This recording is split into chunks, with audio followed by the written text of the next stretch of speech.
لوگوں نے اپنی بادشاہیاں قائم کرنے کے لیے بڑے بڑے قتل کیے، ہلاکو خان نے انسانی کھوپڑیوں کے مینار بنائے، لوگوں نے بڑے بڑے ظلم کیے، جبر کیے، خوف اور ہراس پھیلایا، اپنے اقتدار پکے کرنے کے لیے بڑے بڑے جبر کیے۔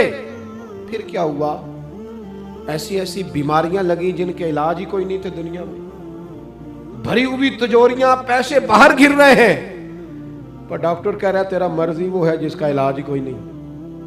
اللہ تبارک و تعالیٰ کے قانون سے جب لوگ ٹکراتے ہیں پھر پاش پاش ہو جاتے ہیں۔ وقت گزرا، ٹائم یزید کا آیا، وقت گزرا تو ٹائم عبید اللہ ابن زیاد کا آیا، ٹائم شمر کا آیا۔ 1450 سال گزرنے کے بعد اس ہزاروں کے مجمع میں سے ایک ایک بچے کو حدیث یاد ہے کہ حسن اور حسین جنتی جوانوں کے سردار ہیں۔ بتاؤ یزید کو نہیں آتی تھی؟ شمر کو نہیں پتا تھا؟ کلمہ تو پڑھتے تھے نا یہ؟ عبید اللہ ابن زیاد کو نہیں پتا تھا؟ نبی پاک علیہ السلام کے کندھوں پر حسنین رہے، ان سب کو پتہ نہیں تھا؟ یہ جانتے نہیں تھے کہ یہ وہ حسنین کریمین ہیں جن کو حضور سنتے تھے، فرماتے تھے یہ میرے پھول ہیں دونوں؟ کیا بات رضا اس چمنستان کرم کی، زہرا ہے کلی جس میں حسن اور حسین پھول۔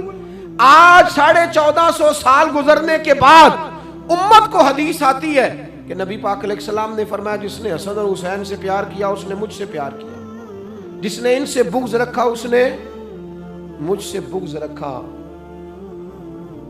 کلمہ پڑھتے تھے، مسلمان کہلاتے تھے۔ 10 محرم کو جمعے کا دن تھا، امام حسین امامہ باندھ کے گھوڑے پر بیٹھ کر خطبہ دینے لگے تو ایک شخص اندر سے بول کے کہنے لگا حسین تقریر لمبی نہ کر، ہمارا جمعہ لیٹ ہو رہا ہے۔ بلے و نمازیوں، سامنے وہ شخصیت کھڑی ہے جس پر ابھی درود پڑھیں گے نماز میں، اللہم صلی علی محمد وعلا، ابھی درود پڑھیں گے حسین ابن علی پر، ابھی شہید کر کے ابھی درود پڑھیں گے، وہ سامنے کھڑے۔ اور امام حسین کا ایک جملہ تاریخ نے یوں لکھا ہے کہ شاید ریت کے ذرے بھی تڑپ گئے۔ امام علی مقام فرمانے لگے مجھے غور سے دیکھو، تمہیں پتہ ہے میں کون ہوں؟ تم جانتے ہو میں کون ہوں؟ نبی پاک نے فرمایا تھا یہ حسن اور حسین میرے بیٹے ہیں کیونکہ میری بیٹی کے بیٹے ہیں۔ تمہیں پتہ ہے میں کون ہوں؟ سامنے امام حسین کھڑے، فرمایا مجھے جانتے ہو؟ اور امام علی مقام فرمانے لگے میں تمہارے نبی کا نواسا ہوں، اور آج کے بعد تمہیں کسی نبی کا کوئی نواسا نہیں ملے گا، کیونکہ نبی پاک آخری نبی ہیں، اور جب حضور کے بعد کوئی نبی نہیں آئے گا تو کسی نبی کی اولاد کیسے ہوگی؟ تمہیں آج کے بعد کسی نبی کے نواسے کی زیارت نہیں ملے گی۔ میں کیسے آپ سے یہ بات آپ کو عرض کروں کہ سامنے حسین ابن علی بھی ہوں تو لوگ نفس کی خواہشیں پوری کرتے ہیں، لوگ اپنی کرسیاں پکی کرتے ہیں، لوگ گورنریاں پکی کرتے رہے، لوگ گڈ بک میں جانے کے لیے ایک دوسرے کو شاباشیاں دیتے رہے، جشن ہوتا رہا۔ سب سے پہلے ایک شخص نے امام حسین کا قافلہ روکا تھا، اس کا نام حور بن یزید تھا، سب سے پہلے اس نے روکا تھا، وہ ایک لشکر کا سپہ سالار تھا۔ جب امام حسین رضی اللہ تعالیٰ عنہ نے خطبہ پڑھا نا تو حور یزیدی فوج میں تھا، واپس گیا اور عبید اللہ ابن زیاد سے جا کے کہنے لگا، یا جو بھی وہاں لوگ موجود تھے یزیدی فوج کے، ان سے کہنے لگا تم نے تو کہا تھا کہ صرف راستہ روکنا ہے، تم نے تو کہا تھا کہ صرف ان سے کچھ منوانا ہے، تم نے تو جب مجھے بھیجا تھا تو کہا تھا کہ بعد تھوڑے معاملات ہیں، اوہ سچ بتاؤ نبی کے نواسے کو شہید کرو گے؟ تم نے تلواریں نکال لی ہیں، نیزے نکال لیے ہیں، تیر نکل آئے ہیں، تیاری مکمل ہے، مجھے سچ بچاؤ، کیا حسین ابن علی کی گردن پر خنجر چلانے لگے ہو؟ سیدہ فاطمہ کا جگر پارا شہید ہوگا، کیا یہ خبر سچ ہے؟ یوں ہوگا؟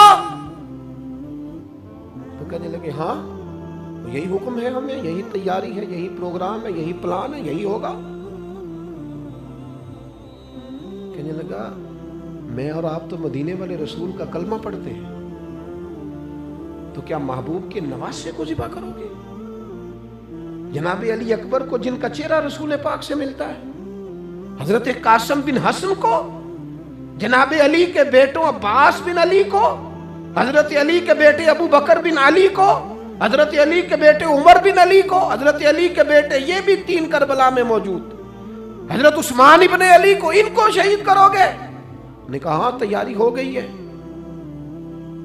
تو سب کے ضمیر مردہ نہیں ہوتے، ہاں بڑی بڑی سخت جگہوں پہ پھول اگتے ہیں۔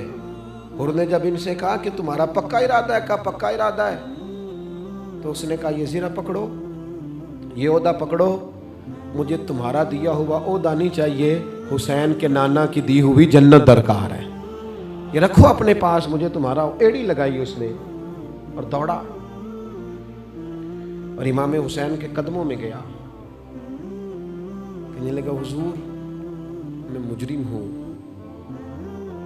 میں خطا کار ہوں، میں نے سب سے پہلے آپ کو روکا تھا، پر مجھے قسم ہے اللہ کی میں جانتا نہیں تھا ان کا ارادہ کیا ہے، حضور بھول گیا، غلطی کر بیٹھا، یہ اندھے ہوں گے، ان کی آنکھوں میں پٹی بندی ہوگی، اور مجھے تو پتہ ہے نا کہ دنیا کو پھر محمد کا نواسہ نہ ملے گا، مجھے خبر ہے، اگر معافی مانگوں تو معاف کر دو گے، پہلا مجرم ہوں، میں نے روکا ہے، اگر آ جاؤں تو قبول کر لو گے؟ یہ ظرف، یہ حوصلے، یہ توانائیاں اگر ہیں تو سیدہ فاطمہ کے دودھ میں ہیں، یہ شیر خدا کی تربیت میں ہیں، یہ محبوب نے جو ان کی زبانوں کو چوسا تو اس کرم میں ہے۔ حضرت امام حسین نے اٹھ کے سینہ یوں چوڑا کیا، ہاتھ پھیلائے، فرمایا آجا، لگ جانا میرے سینے کے ساتھ، تو آ جانا، تو نے دیر کی، ہم تو پہلے سے منتظر تھے، تو آ جا، تیری ساری معاف ہیں، ہور کے مقدر جا کے امام علی مقام کے لشکر